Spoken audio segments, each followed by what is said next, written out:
Hey guys, this is Tamago. Welcome back to Railing. In the previous episode, we got a diamond mine equipped with a bubble elevator to speed up our mining process, as well as a bunch of enchanted tools. I also did some mining off camera.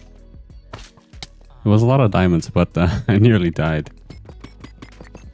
But you may notice a little bit of a problem. It's great that we have gained these tools, but maintaining these tools is a completely different story. That's right. We are going to get Mending as well as an XP farm today so that we could repair our enchanted tools and have them in the long term. So yeah, let's get started on the easier one, namely Mending. Now I did get one Mending book while I was exploring, found one in the dungeon, so it was pretty nice. There's actually a lot of them. Hint hint of what we're going to do next. But obviously we need more than one Mending book for all of our tools as well as our armor later on. So we need a villager to sell us some Mending books. And oh, I already forgot my emeralds. There we go. We finally found it at a reasonable price of 12 emeralds. So let's lock that in. And officially, we do have a mending villager. And the first thing I'm going to do is put these on my two pickaxes. Awesome. So now these can be repaired with mending.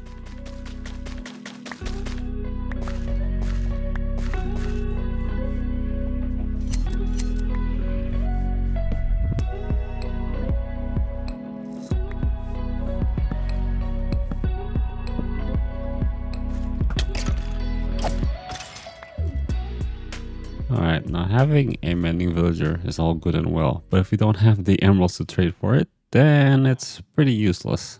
So we need some way to get emeralds, and traditionally in vanilla Minecraft, the most common one would be the Fletcher, because you could just do sticks, like you just have to farm wood, it's pretty easy. But I've added a mod called More Villagers, which adds more villagers, as you guessed it.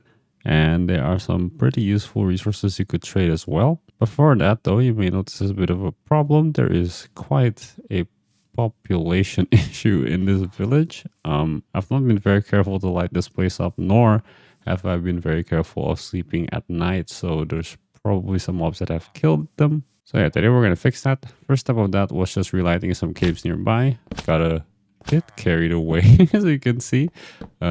Fortunately, pick and the abundance of copper and coal at the higher levels led to this. But yeah, as you can see, we are in a very fragile condition. There's only two villagers over here that I have easy access to. I have no idea how this guy went over here, but we're going to try to bridge that guy over to this main bell area where they seem to gather. And yeah, the fact that the terrain is also really steep doesn't help. I think there's a lot of villagers that are stuck down here because of the pathfinding, just not being able to figure it out. All right, let's bridge this guy over, making sure to not knock this farmer off. Let's see if that completes a path. All right. Oh, look at this farmer. It's coming back. All right, let's see if the farmer can see this now. Yep, I think so. That's good. We'll be slowly moving this over there to a more appropriate farm location. Oh. Never mind, the farmer detected another composter over here. But yeah, to increase the willingness, let's just give him 12 potatoes and 12 carrots for you. Well, while we're waiting for that, let's work with this villager of unknown origin. I have no idea where this villager came from. But let's give the job of a forester from that mod. So the job table is just made of 2 leaves, 2 planks, and 2 logs, I believe. And this should allow us to trade some very easy stuff. All right, here we go, forester. As you can see, we can trade in saplings. Would you look at that? Now, if we do just a couple of cycles, we're only interested in saplings, so let's just work with an oak sapling, birch sapling over here. But yeah, we could trade all of this. And of course, this will be just a natural byproduct of farming trees, which is pretty essential in building. So this is awesome.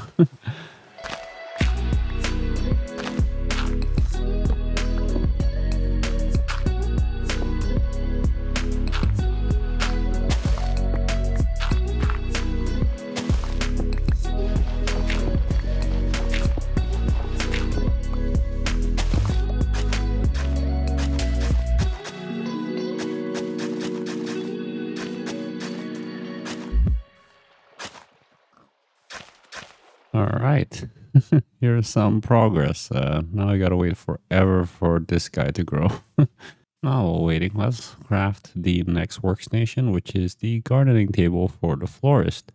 This one is slightly overpowered, I know, but you can trade vines for emeralds. Yeah, we live in a biome with a few vines.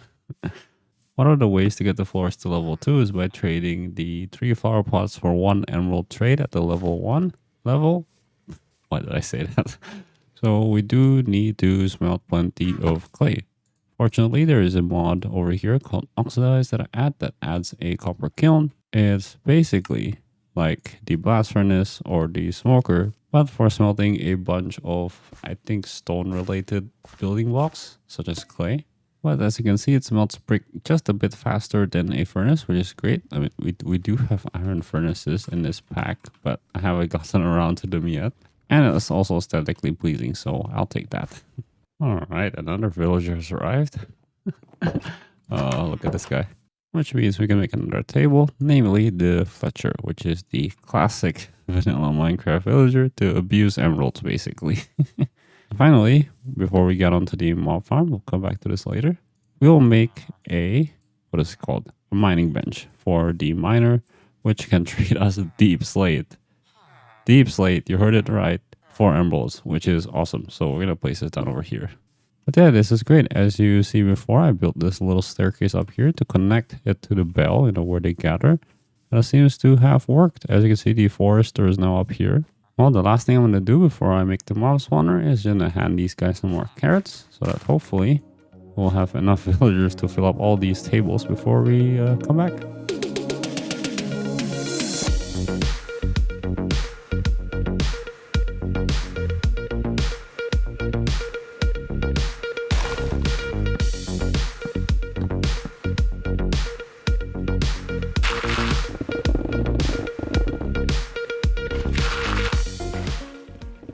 Alright, as you may have picked up in the intro, we are very fortunate to be able to find this spider spawner right in the back of our base.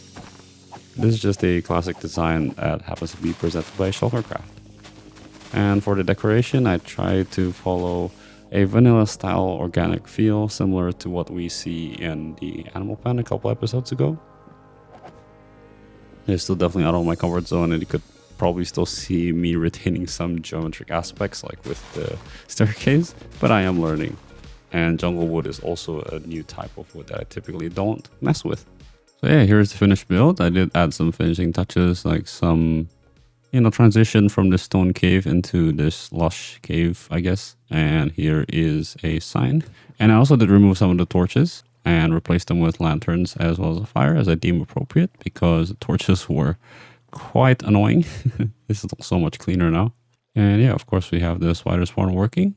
This is not only XP, but also string, which is great. And yeah, I think that's the job done. I'm pretty happy with how this build turned out. So are we done with the video then? Well, no.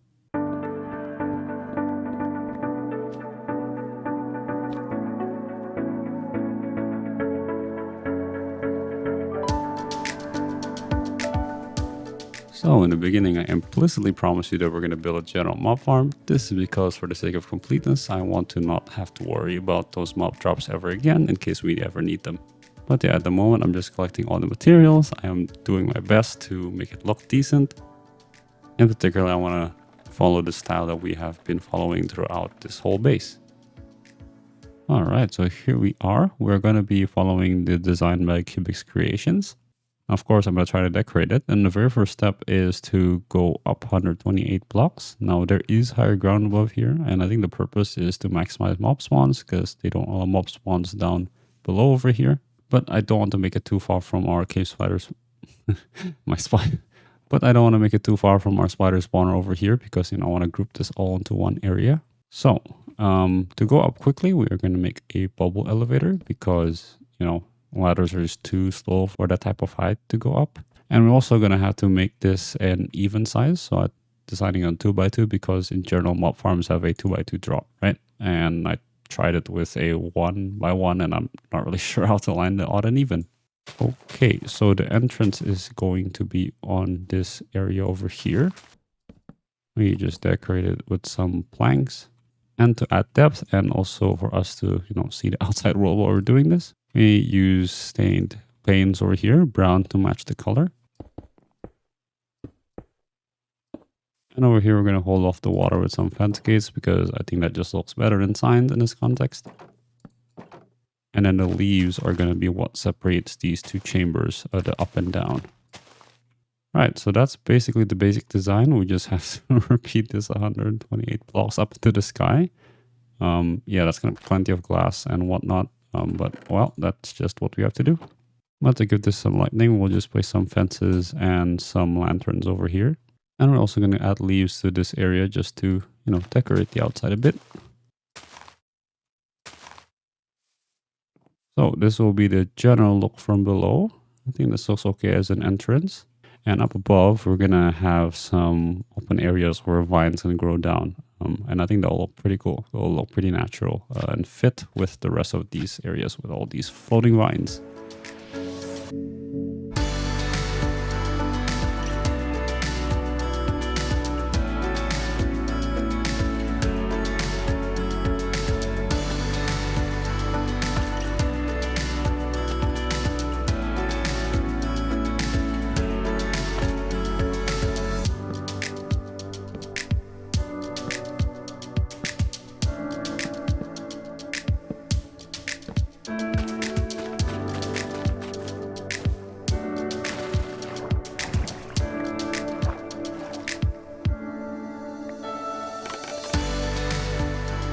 Alright, so we're finally here, ready to build the actual mob farm. And once again, this is a design by Cubics Creations. I'm just adapting it to fit this theme, this style. But yeah, this seems to be inspired by a classic design, but with some trapdoors, and yeah, that seems to work really well in my experience. So that's why I'm building it again here. So you just have the standard setup over here. Then you have some slabs, and you just surround this by some solid blocks. You waterlog one of you. Oh, well, you're supposed to do that after you cover it in the front. Just make sure it doesn't make a mess. Yeah, I think what you're supposed to do over here is have some 2 planks over here, some trapdoors so that the mobs can't get you. Then you waterlog this so that you can fall back down afterwards and have a little safe exit over here. But this is a good moment to slow down because we're not actually going to use jungle wood around these areas. We are going to use stone for some nice contrast. So the block mix is going to be andesite, cobblestone, and mossy cobblestone with some tile deep slate walls on the corners just to add some depth. The mossy cobblestone is going to be used more rarely. It'll be when we place buttons or maybe trapdoors or something that are not vines to add depth to this build as well. There are modded tools to randomize blocks, but I'm just going to do this manually because I don't think I have that installed. The idea is you build 3 blocks up like this, and then you build exactly 20 blocks above. There you go. That is 20 blocks. Exactly the same as the scaffolding that I've set up previously. So we just have to continue this all the way around. And as you may have noticed, I'm immune to fall damage because I have these slime boots from the Slime Slink mod. I'm not sure why it gets rid of all fall damages, as you can see, even if I shift click. But that is obviously something to be wary about if you're building something like this. We are not just going to cover these plainly with deep slate tile walls because that would get a bit repetitive. We're going to add some variations with some stairs as well as some leaves.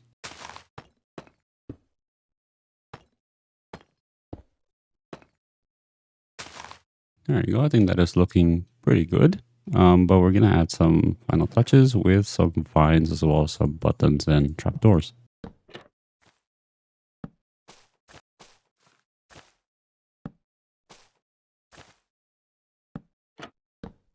And I guess one thing I haven't thought about is how to light this up in the night. I suppose it looks fine with what we have, the torches over here, but I think we may be able to add just a bit.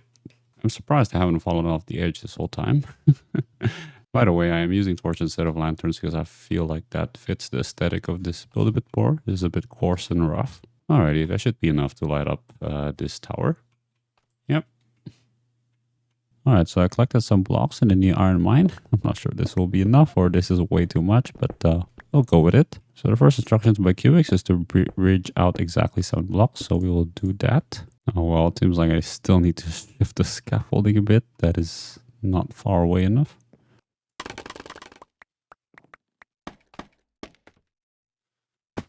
All right, the next step is to put in stairs in all of these areas, as well as ladders. The purpose of all this is just to make the mobs fall in easier. Now we just pillar up 2 blocks over here, and then just make this perimeter all the way around. Yeah, I keep making a mess with water. I keep forgetting that there's water logging in this version. Now let's place the water correctly this time on the sides. And in this case, we actually need to waterlog it to prevent it from freezing. So it will look something like this. There you go. It should flow just right before that. There you go. That looks great. All right. And now time to actually build the platform. You can probably tell I am so bad at randomizing this. Ooh. That was close. All right. There is the platform, at least the first layer. I think we're going to follow the tutorial and make 2 layers, but we need some trapdoors now. And I mean a lot of trapdoors. So we're going to line these over here, the trapdoors, so that mobs can walk into the water. All right, now here comes the interesting part. I think this might be one of the first tutorials that introduced me to this concept, but we are going to place trapdoors in this weird fashion with some kind of L patterns over here. Whole point is just to prevent spiders from spawning. Yeah, because what happens is that spiders just end up taking the mob cap, and they actually don't fall down. Which is the other reason we are so blessed, because we have exactly that, a spider spawner down there. So we basically get all of the common mob drops. Alright, and now it's time to build the walls, which is going to be 3 high. Alright, so we are to repeat the same pattern. So snap. Yeah, alright. That's another layer done, but obviously we need a roof. So here comes another snap. All right, there you go. It's all finished, guys, finally. It does look flat from the side, I think. But I think this column has enough depth and detail to cover the fact that this is a bit empty. But I think it's a minimum viable product. I'm pretty happy with this. Okay, last thing to do is to actually cover this up with a solid block. So we really don't want any trouble here. So this covers up. Okay, water needs to go away so that they actually take damage. That was for you guys who don't have slime boots, so that you can fall safely and exit like so.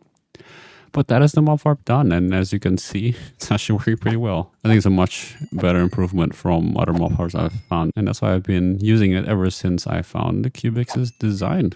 Alright, I think that is a wrap for today's episode. We got Mending as well as these 2 mob farms. Thank you to Shuttlecraft and Cubics Creations for the designs. And of course, I hope you guys enjoyed this episode. I will go off and put Mending on all my tools. The task of setting up farms to trade for emeralds so that we can actually get more books and whatnot will be a topic for another time. Once again, hope you enjoyed this video. Have a good rest of your day. And as always, God bless.